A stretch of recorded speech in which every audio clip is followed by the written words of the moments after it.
What's up, guys? This is Will H Tech Review, back with another video, and we're back with a follow-up video on the Microsoft Surface Duo. So I've had this device maybe 3 to 4 weeks, I'm not sure exactly, and it kind of been mostly a love relationship with this device. Not a love-hate, but there are things that I don't particularly like about this device and some issues that I'm having with it. And I have received the latest update on it, and some things seem to be a little better, but some things remain the same. So this is a beautifully crafted device. As you guys can see, this is very unique, eclectic, and it's a pretty much one of a kind design right here. This feels very premium in the hand. Got plastic going around here, but it molded and fit and tucked together very well. You got Gorilla Glass 5. Front, back, you got your Microsoft logo, your really nice hinge, and just a beautiful device that is very thin in comparison to a lot of devices. You do have your peak mode here, and thankfully, I watched Spectacular Gadgets video, and she showed how to enable where you can see your notifications there, but before then, it was just peak mode, and I didn't really get it at the time. But after enabling that, I really and truly appreciate that video, and now I can see if I have notifications like so. That is called peak mode. When you get into your lock screen here, you have the ability to see your notifications there. Now, you can't automatically jump into them without unlocking your device, but you can definitely expand them and see them, get a pretty good preview of what the notification is about. You also have, go ahead and get out of that. You also have your time. You can set up a personal message there, your date. You can activate your flashlight. It's going to blind you, and you can also get into your camera from the outside as well. You do have these big bezels. You can put whatever wallpaper you want in the background, and that is pretty much your lock screen. Now you do have you can unlock this with a personal code, or you can use your fingerprint sensor, which works flawlessly for me. Fingerprint sensor works 100% of the time for me. I never have any issues with the fingerprint sensor. Once you get into your main screen here, you do still have your big bezels. These displays are 5.6 inches each, measured 8.1 inch. When it's folded out like this, you do have the ability to close it and use one display at a time, which makes for a wide device, as you can see, and kind of hard to reach everything, but that's what you get. Supposedly, you can turn this around and tap on this, and that back display turns this way. I don't really have, whoa, it worked. I don't have a lot of great success with that working, but as you guys saw, it worked that time. Now, to use this for phone calls, it has to be flipped the other way because there's no earpiece or mouthpiece here. So whenever you're using it for phone calls, whoa, it worked again. You have to use it in this orientation right here. When you're in this orientation, you get those sharp corners that are going to be digging into your palm a little bit there. So, I don't know. I just wish this was rounded all the way around on there. But that's what you get, and this is what you get when you're using it in this orientation. You can use it as a single screen device. You can watch your YouTube videos. You can do, your social media, whatever you want to do. It's all doable on the one screen here. So no issues there. Now, if you're playing music or something like that, it's going to be coming from the back because the speaker is on the back here. So the speaker is not going to be facing you. Let's go into my video that I got here. So the speaker is on the back. But right now, that doesn't sound bad at all. The speaker's not the great, but it puts out some sound, And I recommend, if you're going to be listening to music or watching videos or anything, to use your Bluetooth speaker or some earbuds or something like that. For phone calls, you got your mic here and your earpiece there. This is excellent for phone calls. I haven't had any issues with people hearing me. I've had an issue that I'm going to get to later on with something on this, but not necessarily a phone call. Phone calls work very well on this.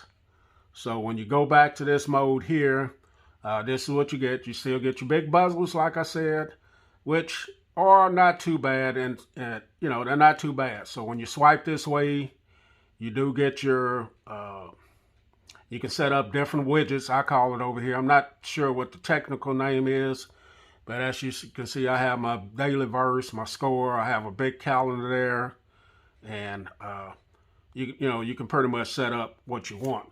One little neat little trick is you can, as you scroll, you can see all of your icons at the bottom. They'll bunch up there. So that's a neat little trick they got there, I guess you can call it. But overall, the build, fit, finish, you're going to feel like you got a premium device in your hand, and it definitely is a looker. I've had this out and pique people's interest quickly. What kind of device is that? What is that? And I tell them it's a new Microsoft device. And a lot of people are not tech savvy. They don't know. They don't know. And it's like, that's very cool. I like that. I had it setting up. You got your different postures. So I had it setting up like this at a place, and I was watching a video or something, and somebody came by. What is that, man? That is nice. So you got that posture there. You got tent mode. I'm not sure what all of these are named or what they're called. You got this posture here as well. And all of that works great, man. Sometimes when you're using this, say for instance, if I'm on Twitter and I want to expand this to both displays like so, sometimes I feel like I have a little bitty tablet in my hand, like a, you know, this is 8.1 inches, man. So this is big. And as you can see, as you guys can see, this makes for some great viewing on Twitter, Instagram, or whatever. Even though you have this split in between, it still makes for some great viewing there. Didn't mean to activate that, but makes it feel like a little tablet like that. Now the gestures are fun on this device. This device is a lot of fun just using gestures. I do like reading books on this. The Kindle app is definitely dope on here. Let me find Kindle. So here's a book. You can turn pages like so. So I can be reading a book over here, and I could be on ESPN over here. So it's a multitasking beast. But if I wanted to really enjoy this book, let me swipe that out. Let me show you how this Kindle app is really optimized to work with these dual streams. So now I can be sitting, laying back or whatever, and holding this with that little bit of bend in it and make it feel just like a book.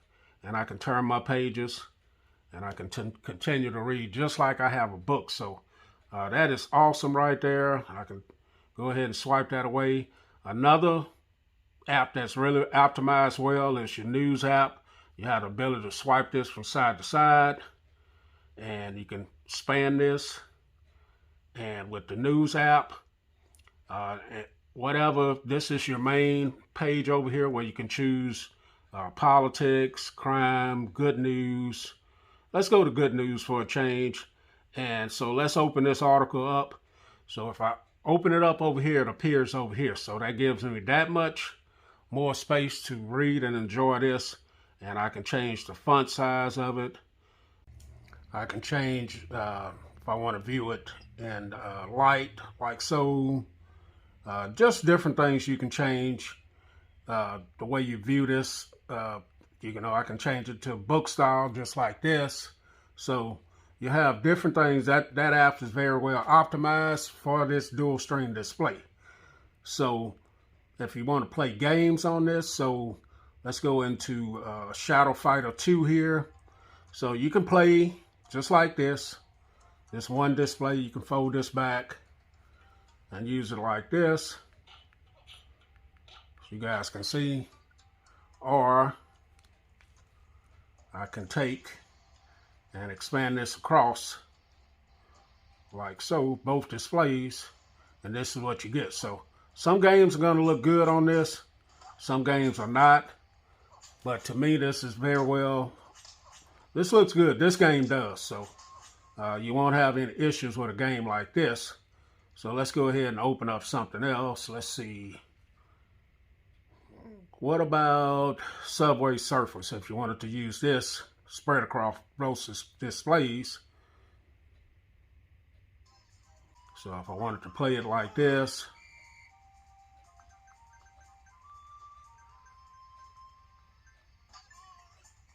all right, now I can try and expand this across both displays. So this is what you get.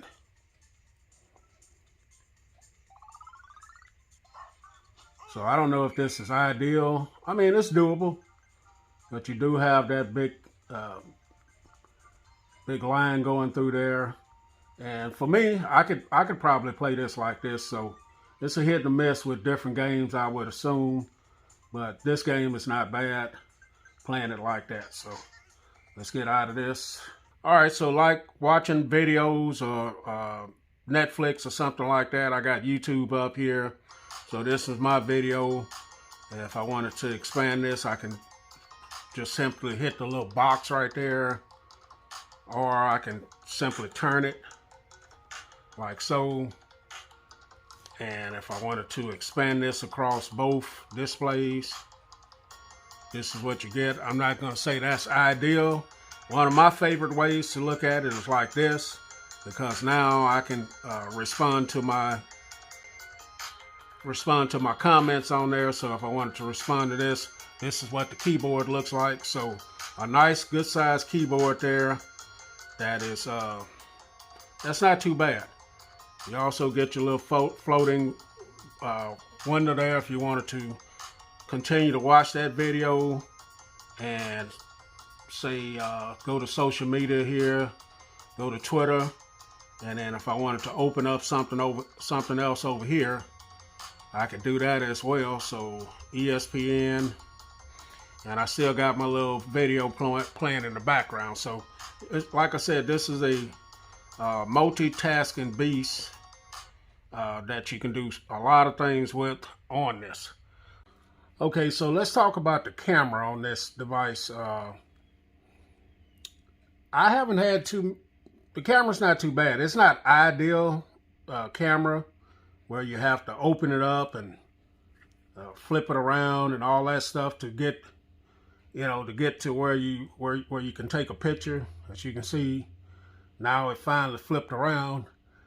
This is not one that you're going to go ahead and, you're going to get a quick picture in. So, but as far as the quality of the photos that I've gotten in the video, it hasn't been bad. So let me go ahead and jump into, here we are. These are some photos that I took at my local Best Buy. Lowe's. Best Buy always on my mind. But these photos came out pretty good, as you guys can see. Here's a selfie that I took. So it's not too bad. I mean, for me, it's not the best quality in the world. They're not the best in the world. Here's a couple of car shots that I took outside. As you can see, definitely not top tier photos, but not bad. And the video quality on this wasn't bad at all either. Let me go into videos. Let's see. So here's a video I did right here. This was a 4K video. And wasn't bad. Shooting 4K, 60 frames per second. Nice, beautiful, sunny day outside. So it's not the ideal camera because you can't get into the camera real quick and take photos or anything like that. but it was doable for me. So not the best, but definitely probably not the worst. You know, a lot of people say it's potato camera, which it probably is, but it was doable to me. So let's compare this to the LG Velvet. So the LG Velvet is what they call this is a mid-tier or budget device. Some people would call it, I say mid-tier probably. You get more screen over here, taller screen on the LG Velvet. The performance is a whole lot better than the Microsoft Surface Duo as far as software. I do like the fit, finish, and the look of the Microsoft Duo over the LG Velvet with its dual string case. One thing being this big hinge right here is this is much more enjoyable than this big hinge right here when you're trying to use both displays in conjunction with each other. So the LG Velvet is a very nice device. It has some better cameras and everything, and you're paying a whole lot less money for this as well, but I still prefer the Microsoft Surface Duo a little bit better for certain things. So let's get into some of the things that I don't like about this device, and this is where I'm having some issues. So the other day, we got an update, an October update for this device, and I think it was 155 megabytes or something like that. I can't really remember on this. First, let's get into battery too. Let me get into battery before I start talking about that. So you guys can see I have 25% battery life left on this. Battery life has been great. No issues with the battery life at all. This thing sips energy. It's like an iPhone in comparison. If you're not using it, it's definitely going to just sit there.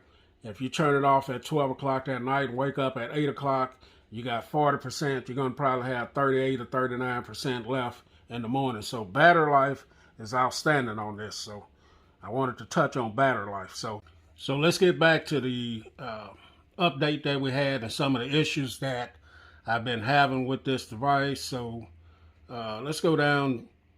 The update came in the other day. It was about 155 megabytes or something like that. As you can see, we're on the October the 5th, 2020 security patch. And here's some other information there. But getting back to this device and some of the quirks and hiccups, I put my SIM card back in the phone after the update, eager to see if there was some improvements. I had been using it without the SIM card in it and still having my lag issues, my touch issues, and things of that nature. So I said I'm going to go ahead and try it with the update and put my SIM card, made a phone call later on that day, and then all of a sudden I had a drop call. I took the phone away from my ear, and the phone was in restart mode. It was rebooting itself, and so that phone call was abruptly ended. I had the phone, after it rebooted itself and got itself back together, call the person back, and I haven't had that happen again. But I still having my touch issues, still having where I have to, if something don't open up, then I have to turn the power off, turn it back on. Just turn the screen off, turn it back on, and get back in. Here's a little bug right here that I see going on right here. Now this is at the end of my, what I call a little widget page over here. That happens constantly. So I'm still having some issues with this device. I waited on the October. I know they said we'll be getting updates every month. October update, thinking it would fix some of the issues. I haven't had it where it just completely shut off and wouldn't come back on, because I had that and I had to do a soft reboot or whatever they call it, power, volume down and power button at the same time to get it to come back to life. I haven't had that, but it did shut off a couple of times. Once when I was on a phone call, and another time where I was just simply doing something on it and it just rebooted itself. So I don't know if I have a issue with hardware with mine or software. And I don't know if I want to send it back in, get it exchanged, or send it back and repurchase another one. That's where I'm at right now. I don't like sending devices back because normally when I send something back, I'm pretty much done with it. And I really and truly love this device a whole lot, but I don't want to sit here and miss my opportunity to exchange it. And maybe that's the best thing I need to do is just go ahead and see if I can exchange it for another one uh, and go that route.